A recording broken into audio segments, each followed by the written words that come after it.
future, talk radio will actually educate, inspire, and make you think. The future is now. Topics and music that affect your life from Universal Broadcasting Network. Tune in at ubnradio.com. She's passionate about telling stories of amazing women who are rocking the world and empowering women to live, love, and thrive.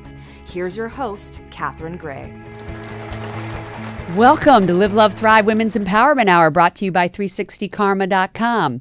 You know, we often talk about how do we empower women all over the globe. And so today, our guest is actress Lucy Sheftall, and she's going to be talking about a nonprofit that she volunteers for called Action Kivu, and they help empower women in the Congo. And then later in the show, we're going to be talking with author Randi Maggid, and she has written a book called Beverly Hills Concentration Camp. And we'll be talking about how she is sharing her story about growing up in a household with a Holocaust survivor. So stay tuned for that. And right now, please welcome Lucy Sheftall. Hi, Lucy. How you doing? I'm great. How are you? I'm great.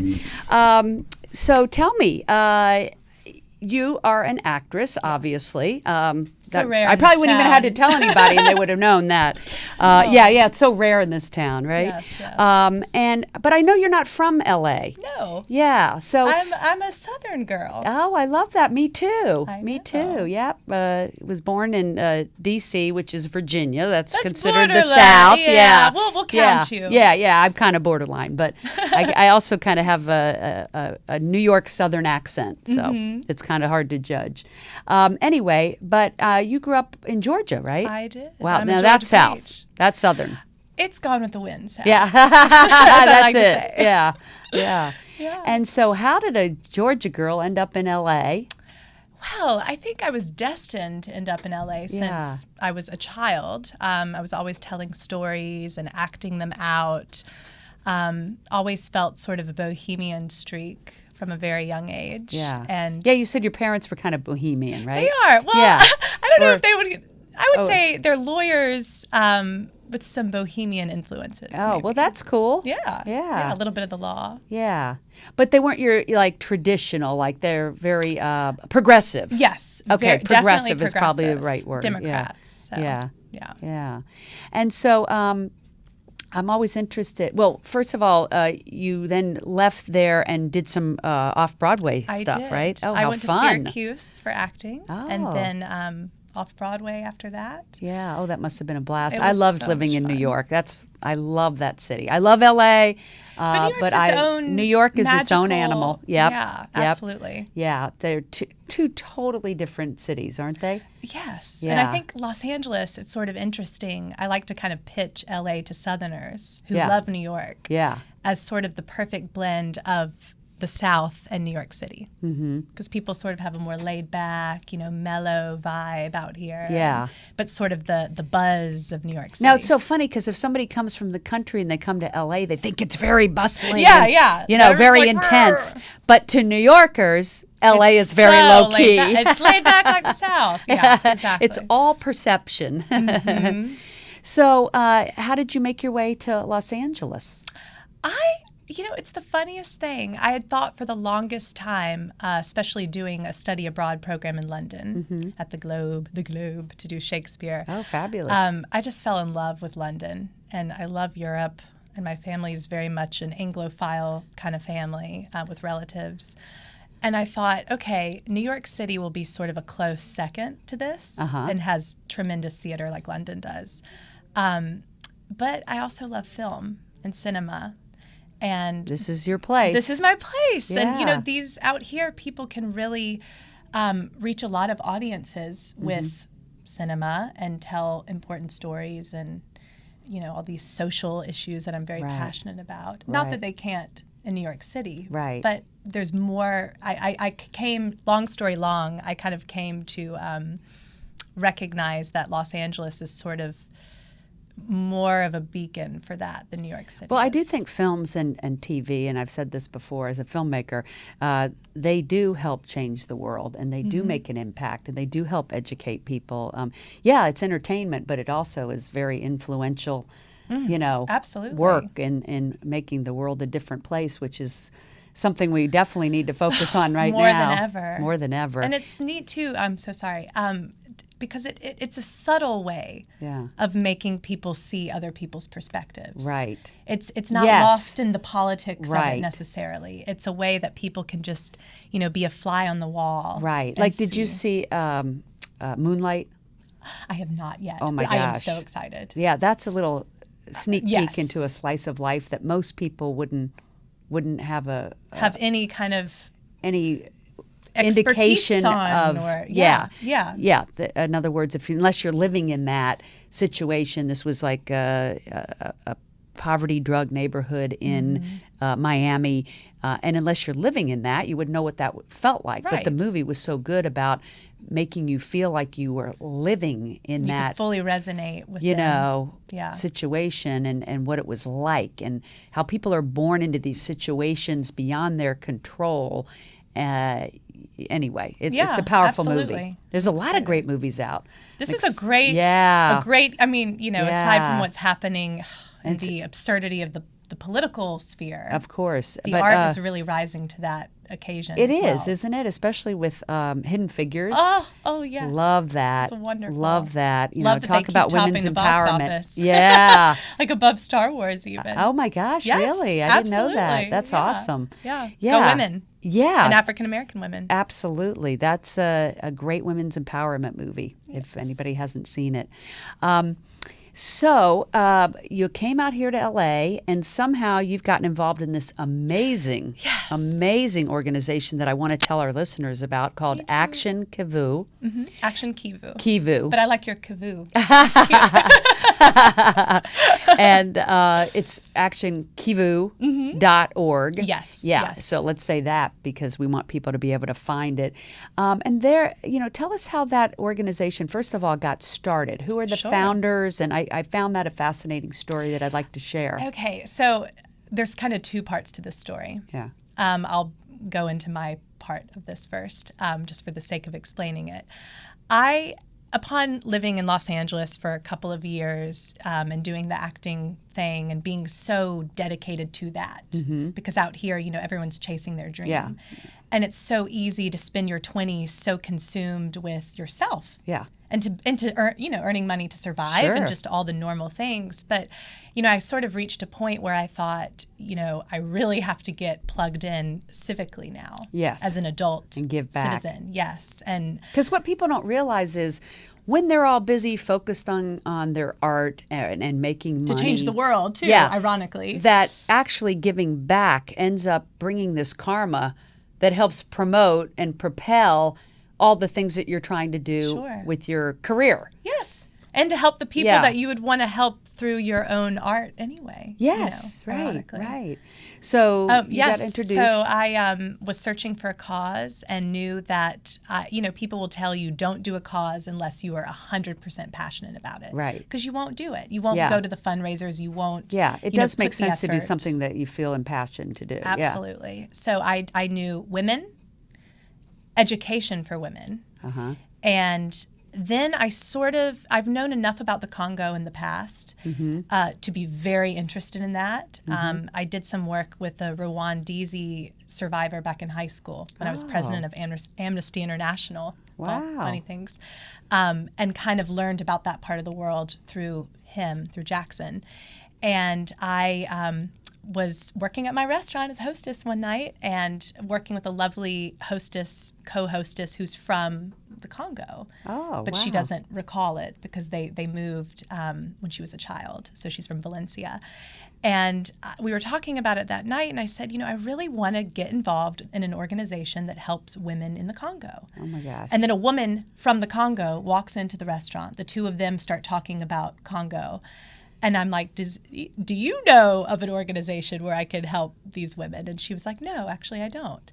So cut to, I go out for drinks that night and really exhausted. And that's when all the magic happens, is when you just show up. And, Right, right. Because you said you whatever. almost didn't go. I almost didn't go. I was like, I've been working. I don't want to go out. Blah, Yeah. blah, blah. And I meet Rebecca Snavely through Kate Haight, who I know through my girlfriend Sunny. They're co-editors, Kate Haight and Sunny. And they work on Transparent, And they work right? on Transparent. Which I love. Which is phenomenal. Yeah, award-winning show by Jill Soloway. Talk about change and women. And oh my gosh. Just across the board. You've never seen a television show like that.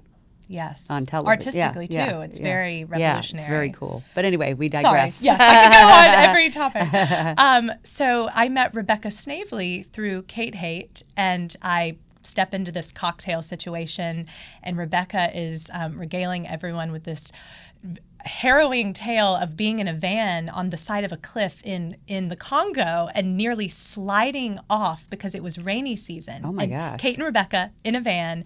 Children are piling dirt onto the road to keep the van from literally sliding off the cliff. Oh my gosh. I was like, oh, why on earth were you in this van in the Congo? And she goes, well, because we actually started a non-for-profit that partners with a grassroots one in the Congo.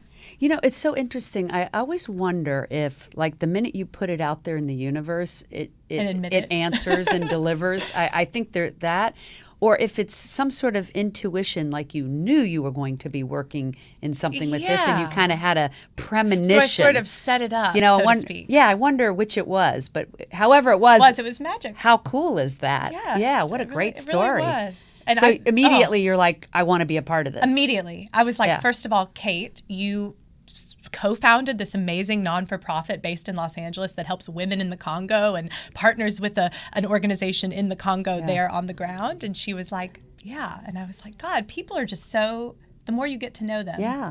I actually interviewed another woman that is from the Congo. She set up media centers there to train women. So it's amazing what's going on there. It's incredible. Yeah. I mean, the good that's being done through so many different channels. And there are so many amazing women that are doing this kind of selfless work.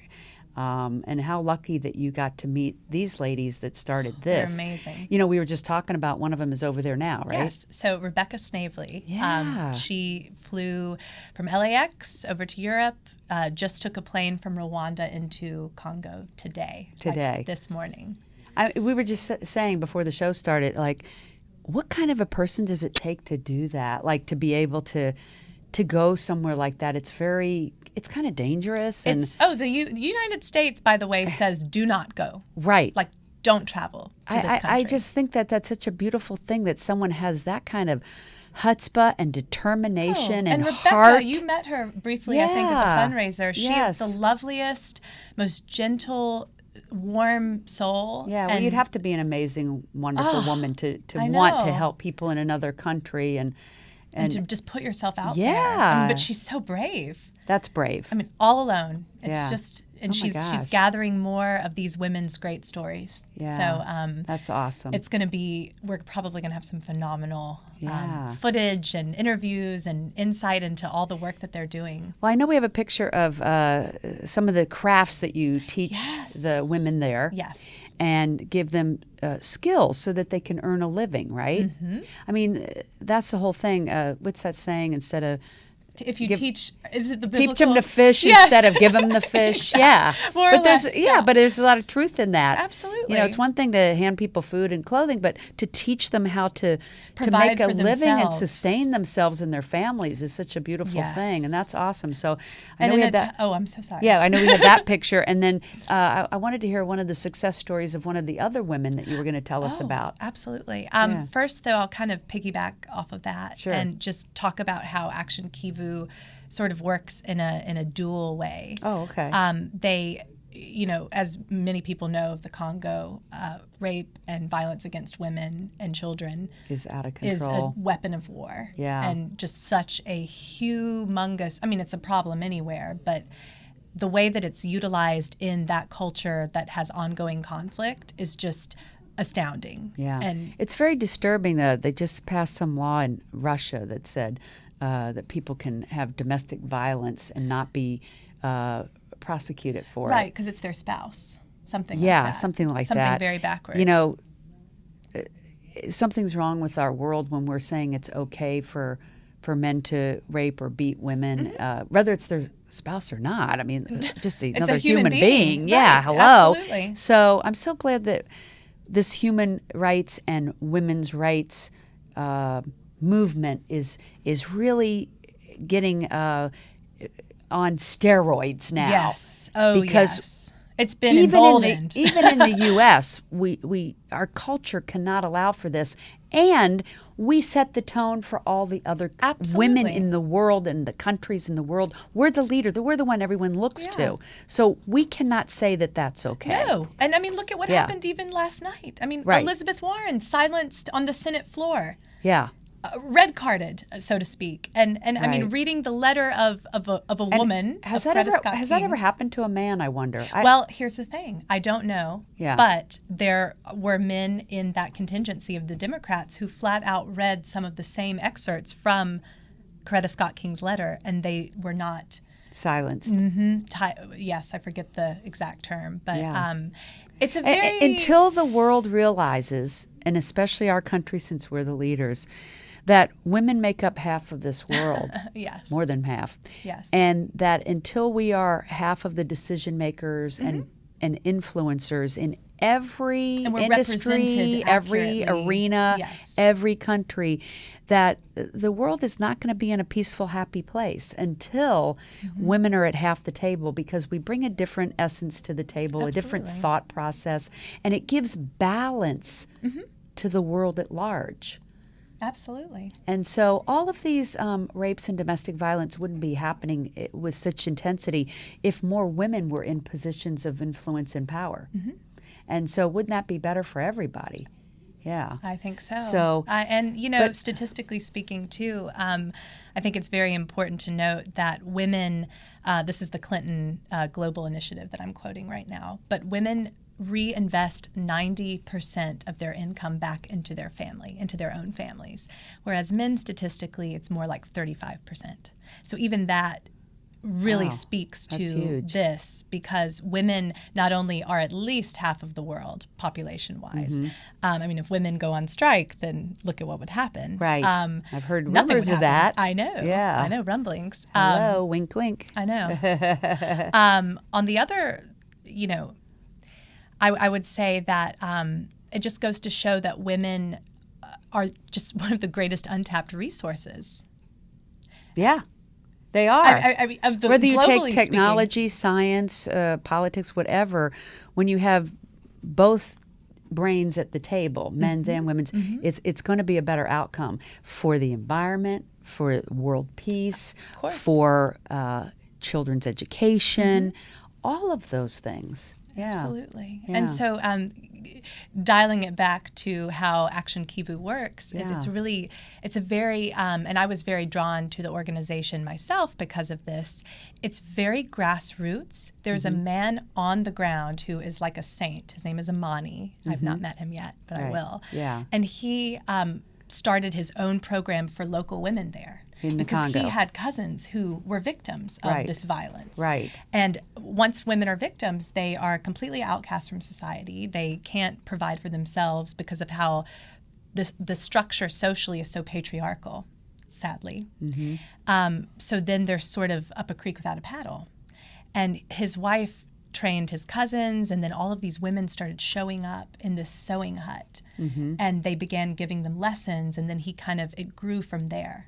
So Rebecca and Kate here in Los Angeles, and the board members and myself and other volunteers like me, what we're doing is simply fundraising and raising awareness for this grassroots group. Right. So they're deciding the best way to utilize the funds. They're deciding which trades, all the different classes and educational opportunities and vocational training, and it's all self-sustaining as well. Right.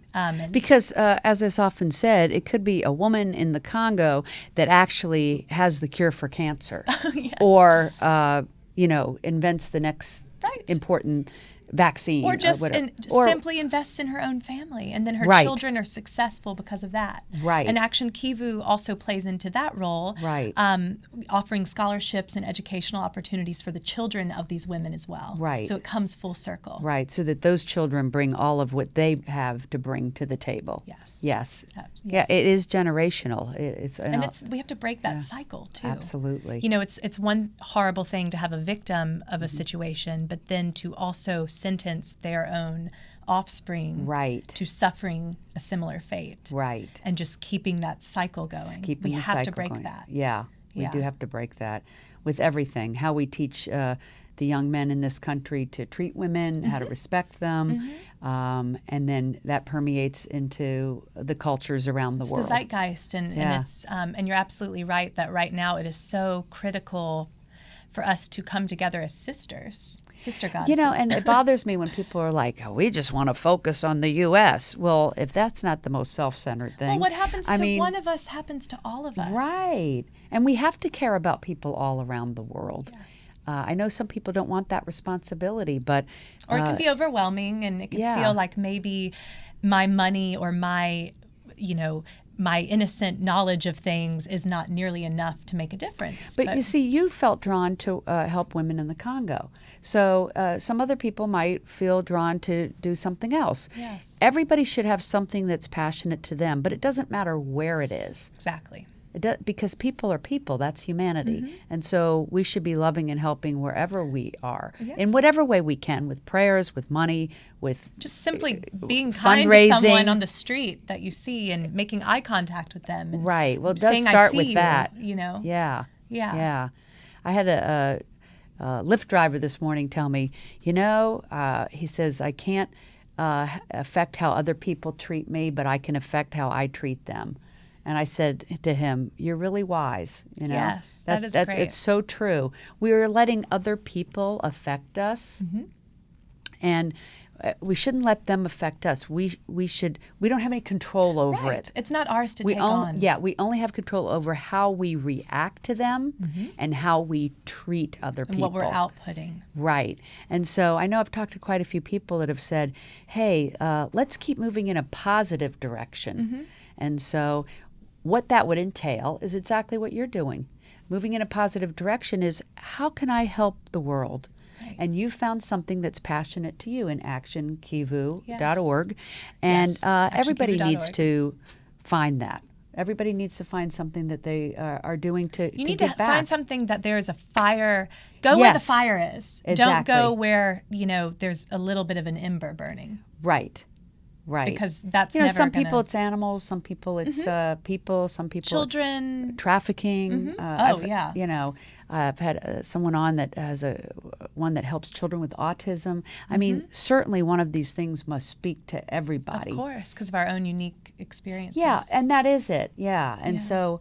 Or just what interests you, simply. Yeah. Too. Yeah. I find it interesting myself. Why do you think you were drawn to helping women, especially in the Congo and in this situation where they've had these atrocities? Is it something in your story that makes you drawn to that? Honestly, I would say that growing up, and I was actually raised for my earliest part of my development in Atlanta, by a beautiful, incredible woman who was a powerhouse named Mary Middleton. And I called her May. And she marched with Martin Luther King. And my parents just thought she was a tremendous role model for me, and just so smart and wise. And she taught me about the civil rights movement from a very young age. So she was your caretaker, and look how she influenced your life. She was a mother figure. That's so cool. So injustice to me, especially out of prejudice. Yeah. Or whether it's racially, religion, women, whoever, sexuality. People who are vulnerable in any way through society, it just outrages me so much. Yeah, me too. And it takes me out of me. Yeah. Thank you for doing this wonderful work and for sharing this organization. I just want to say, please check out Ernada's story, because I didn't get to it, on actionkivu.org. Oh, okay. It's tremendous. Yeah. Great. I know you guys are doing amazing things for these women, so thank you, and please thank the founders. Oh, thank you for having me. You bet. All right, we'll be right back with Randi Maggid. We'll be right back. The Live, Love, Thrive radio show is produced by 360karma.com. Are you a 360 Karma woman? If so, spread the word. Be sure to follow us on social media at 360 Karma Women on Facebook, Twitter, and Instagram. Please like us and share us with family and friends. This is the year of the woman, and we are stronger together. The Live, Love, Thrive program is brought to you in part by Honda of downtown Los Angeles, supporting the equality and empowerment of women.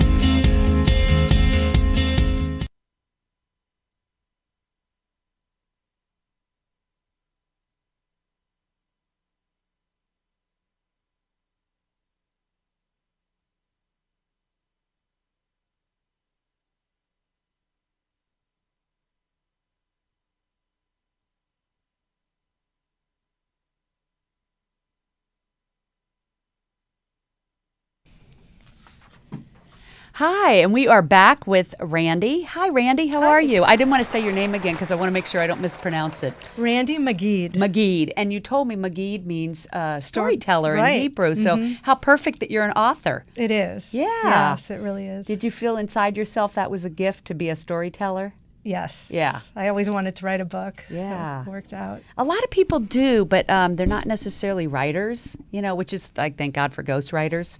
Because I think a lot of people have that story in them, but, they're not a good writer. So fortunately for you, you were able to capture your story and share it. And thank you for sharing it. I know it's a tough subject.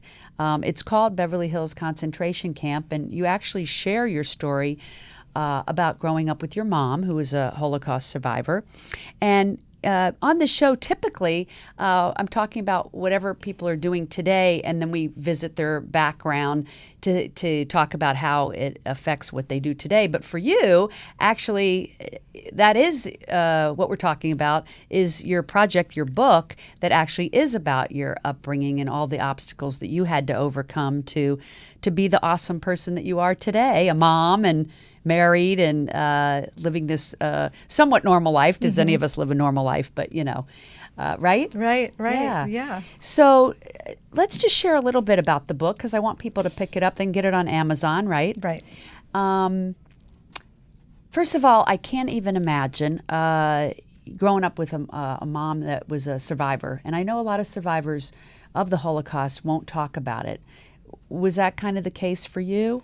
Yes, she never talked about it. Very silent. Basically, life was about what we were eating, food, and having a house, a roof over our head, a house, being safe. Well, I mean, I can only imagine, I don't know how long she was there, years, right? Yeah. So, and unfortunately, she lost her family, her parents and her siblings. Her two little brothers, her parents, everyone. Yeah. Except one aunt. Yeah. So. Yeah. It's even hard. I'm sure it must be hard for you to talk about. It's hard for me to talk about and just to hear your story. But how does someone survive that and go on to live a normal life? So it wasn't quite normal, I know, for you, because when someone goes through something so horrific as this, I mean, how wonderful that she survived it and had a beautiful daughter and sons and a family. I know she must be obviously very grateful for that. But I guess you feel the guilt of all the people you've lost. And yeah, she definitely has survivor guilt. Yes. And feels terrible. And she still lives it. She still lives like she is in a camp. Does she? Yeah, even though she's well Free. off and free.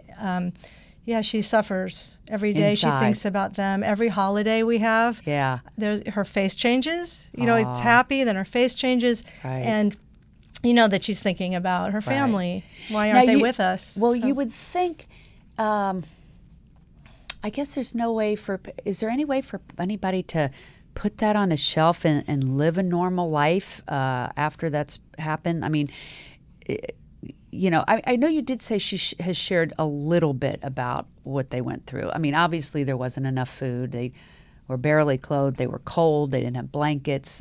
We talked a little bit about this. They shaved their heads, which takes away people's dignity, I think. And, right. And then you were talking about, she did mention something about being involved with that doctor who kind of decides who lives and who doesn't. And yes, Dr. Mengele. So she stood in front of him, and she shows me how he pointed right and left. He pointed for my mom to live and her parents and relatives to die. And they knew that at the time. Yeah, they Pretty knew much. it. They pretty much knew it. And, she just gives me shivers every it time gives she me tells shivers. me. It gives me shivers. I can't even fathom that. Oh, my God. I mean, just to even for a moment, that woman is amazing that She's very strong. Yeah, yeah. You said she's strong. You said she's beautiful and strong, and that's probably why and how she survived. Yeah, and she just turned 90 on February 2nd. God bless her. Yeah. Awesome. So Wow. yeah. But how sad that when they survive something like that it does torture them the rest of their lives. I mean, it breaks my heart talking about this. But does she find some sort of peace and joy, do you think? Is she ever the only way I have ever found that people find peace and joy is to be totally immersed in the present. Is that possible for her? I think she has joy when she's with my family. Yeah. When she's with my children and my Children husband bring it and out I. in people, don't Yeah, they? yeah. You know, because they're just so innocent and raw and authentic and real. It's like, how can you not love that? There's no agenda with them, Right, you know? right. But growing up with her, I felt like I was in a little concentration camp. Of course, Yeah. not as terrible. Right. Nothing compares you to were what she living in went Beverly through. Hills. Right. I'm but, living in Beverly Hills. You know, so but- people are probably like, what do you mean by that? Right. You know, yeah. So inside my house, I felt her suffering. My father was also a Holocaust survivor. He died when I was 4. Oh. So I had it, on both sides. And, Right. But she's really the one that raised you. yes.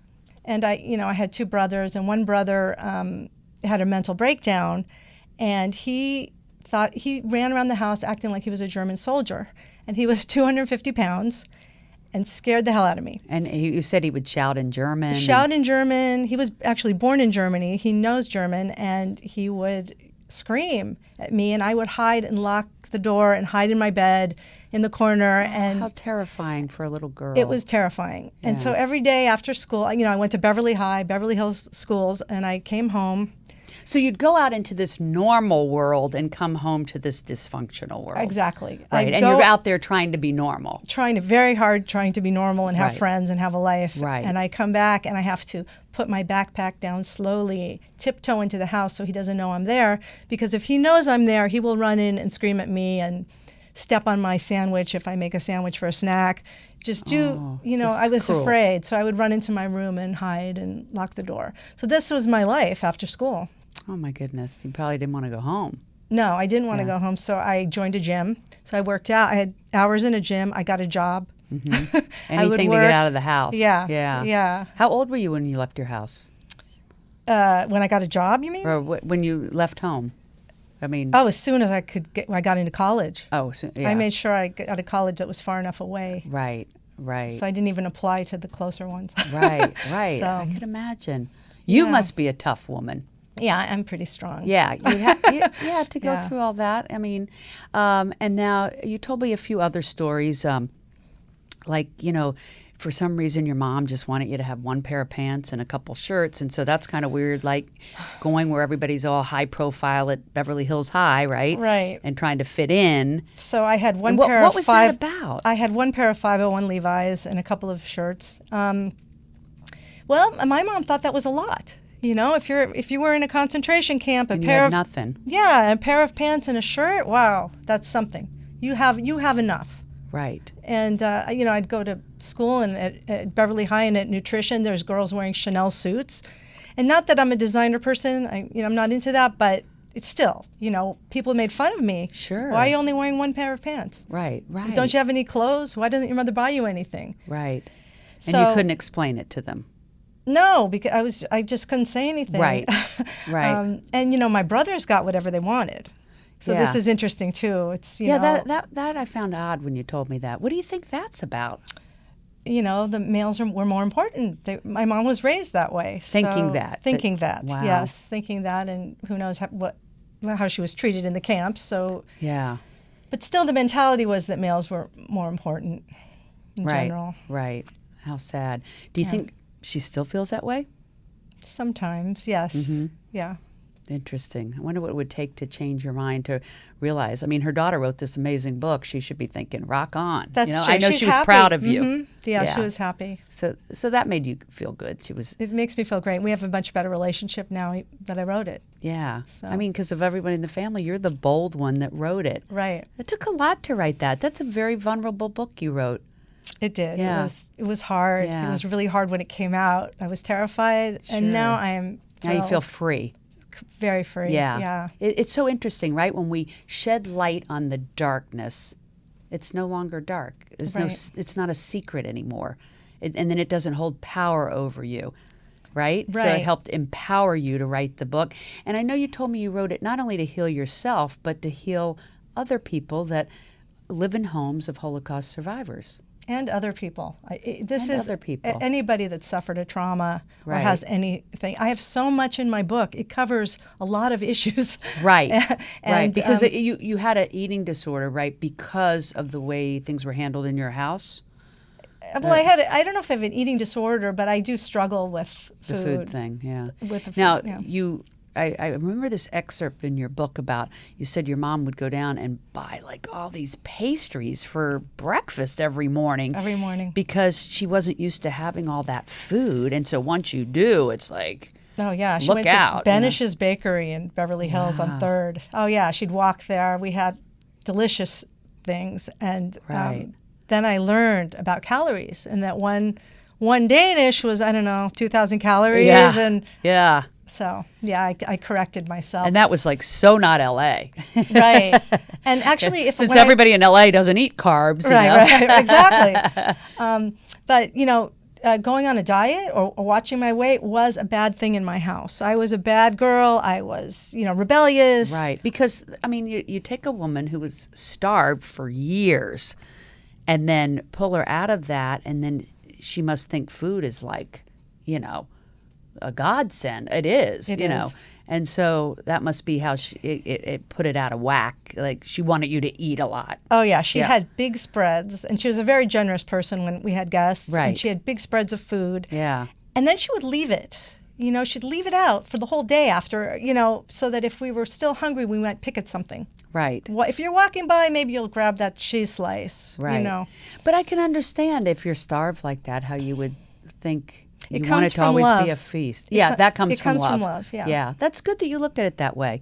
And that's what I wanted to say in this interview today is that I really applaud you for really putting a positive spin on what you've been through. So where this seems like a really sad, grim story, really your message is and your life is that you can come out of this and be okay, and that it takes work, it takes determination, it takes understanding, and I think at the crux of all of it is always love. Right.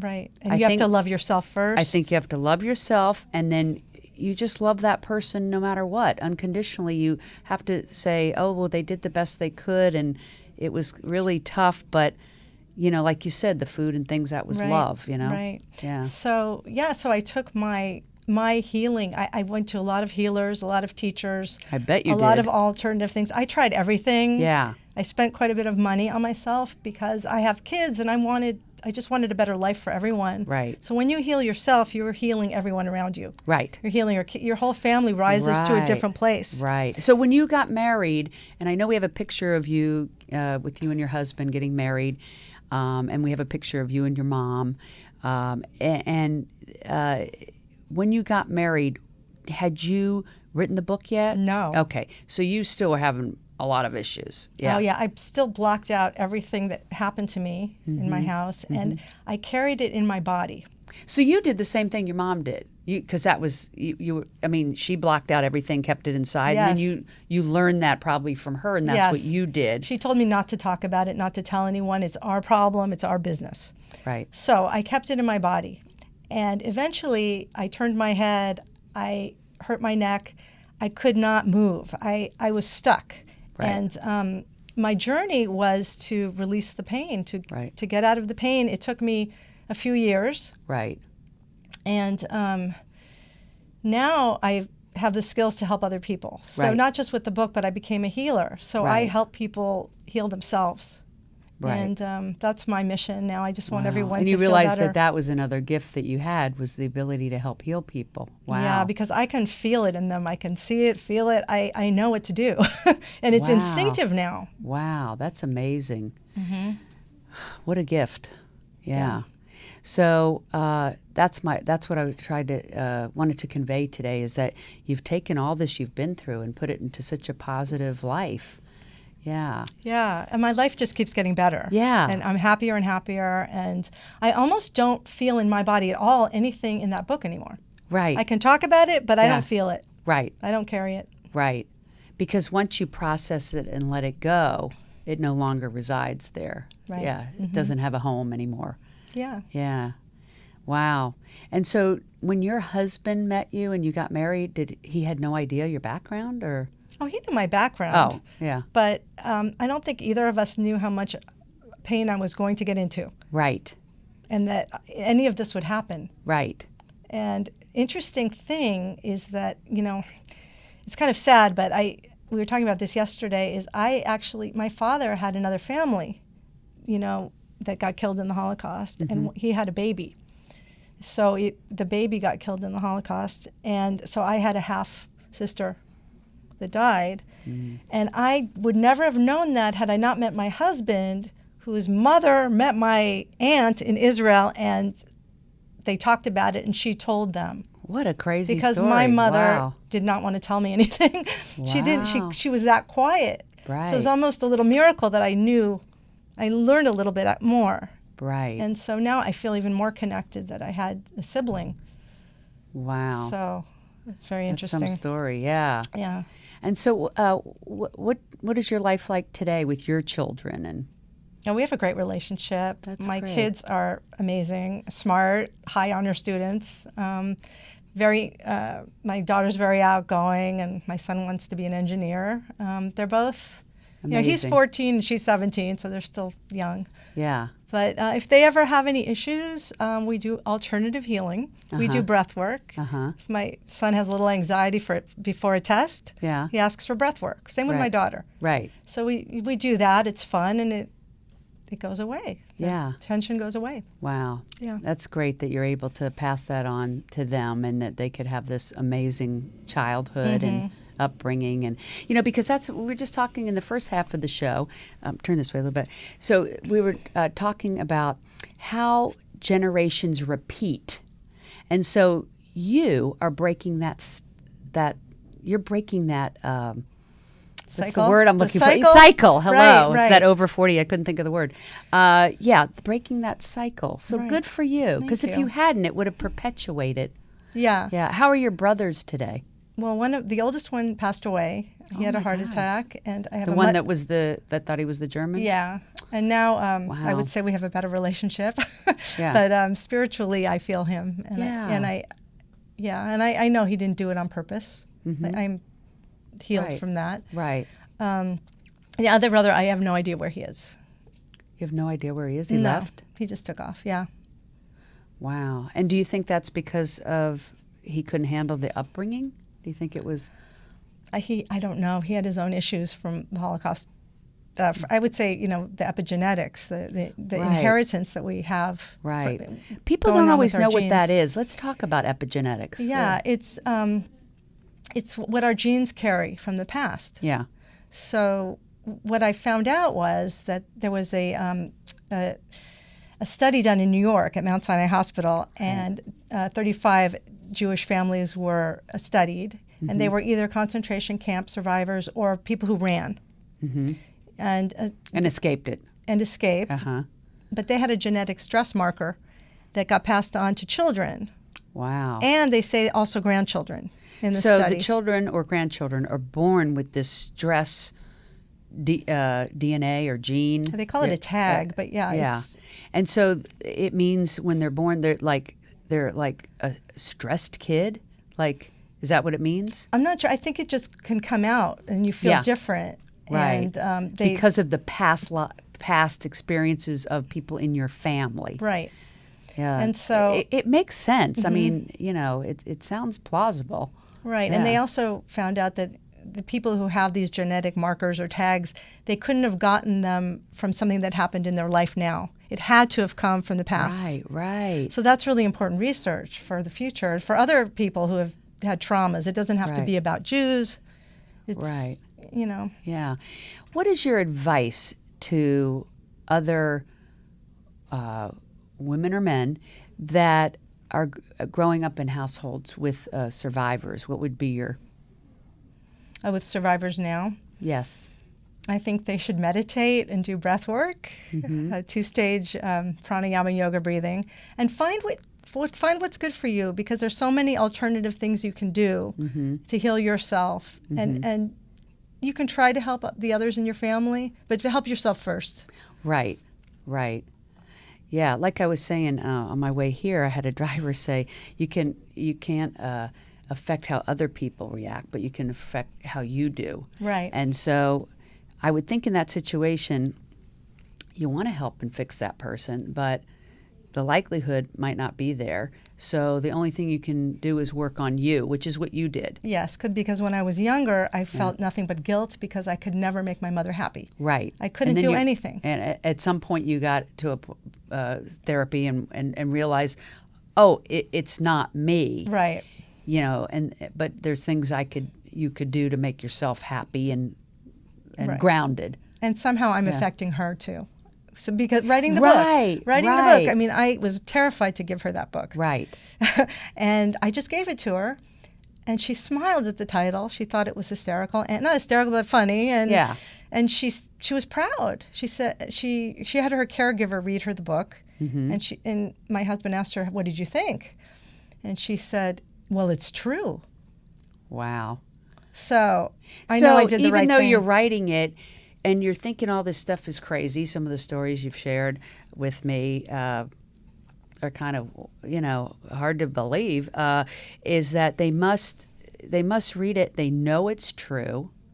And it wasn't like they weren't aware of it at the time it was happening, but maybe to look at it from the outside in, almost as an observer, maybe they then realize, yeah, I did do this, and that probably wasn't right, I believe she feels that. Yeah, but maybe didn't see it till you wrote it. Right. Yeah. And I think it's helped heal her. I also feel like, That's a wonderful thing if it's helped heal her. Right. That's got to be rewarding. Yeah, and we also took videos of her. So she didn't want to do the Spielberg Shoah project. So one day she let us tape her. So we asked her questions. My husband and I asked her questions. So we got as much of the story as we could. And in my book, I put in excerpts of what she said. Oh. Also to kind of... Have your kids read the book? Parts of it I would read to them. But not all of it? Not all of it. Okay. But like my daughter's friends got a hold of some of the books and pointed out the racier scenes to my daughter. So now she wants to read it. But but she also knows most of the stories. And so what has she said how she feels about it? She's proud of me. She was so proud when the books came to the house and she saw it. But when she read what you went through, how did that affect her? She's strong. I think, very proud and strong, and feels a connection to the past also. But did she feel compassionate for what you've been through? Yes. I would think so. Yes. Both of my kids. They're very... Yeah, and I asked them before I put the book out, is this okay with you? And they were very supportive. Oh, that's cool. And your husband? Oh, very supportive. He's amazing. That's awesome. Yeah, the whole way. He was just kind of watching me and supporting me, and it was good. I'm lucky. I'm so happy to have you on and to share this story, because every week I always want to showcase women that have overcome obstacles and they're doing triumphant work in the world, and you are just the epitome of that. Thank you. So keep making a difference, keep healing people and writing and doing all the good that you're doing, because you're helping empower people. Thank you. And you're a great role model. So are you. Yeah. Thank you. Thank you. Thank you. Love it. Well, we will be back next week with more guests, live noon here at UBN. We're also on iHeartRadio and also iTunes and YouTube and elsewhere. So thank you for tuning in, and make it a great week. Hugs and happiness. The Live, Love, Thrive program is brought to you in part by Honda of downtown Los Angeles, supporting the equality and empowerment of women. The Live, Love, Thrive radio show is produced by 360karma.com. Are you a 360 Karma woman? If so, spread the word. Be sure to follow us on social media at 360 Karma Women on Facebook, Twitter, and Instagram. Please like us and share us with family and friends. This is the year of the woman, and we are stronger together.